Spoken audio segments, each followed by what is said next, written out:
વંચિત છો, ખરેખર અમે વસાહતમાં આવી ત્યારે અમને પણ ખૂબ પીડા થતી હોય છે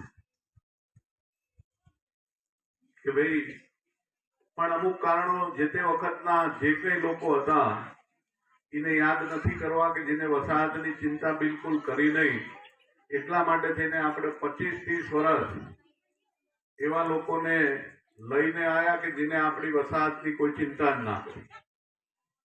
પણ તમે જે મારા ઉપર વિશ્વાસ ને ભરોસો મૂક્યો છે, હું ખાતરી આપું છું કે વહેલામાં વહેલી તકે આપણે ફરીથી ભેગા એક જ જગ્યાએ જઈને તમામે તમામ વસાહતના ખાતમુહૂર્ત એક જગ્યાએ ભેગા થઈને કરશું અને વસાહતનો વિકાસ એ જ વાઘોડિયા તાલુકાનો વિકાસ થશે. કારણ કે વાઘોડિયા તાલુકાની અંદર ખૂબ દયનીય પરિસ્થિતિ વસાહતની છે અને તમે બધાએ આટલી પરિસ્થિતિની અંદર પણ ક્યારેય કોઈ પણ પ્રકારનો વાદ વિવાદ વિરોધ કર્યા વગર આટલી દુઃખની પરિસ્થિતિ સહન કરી છે.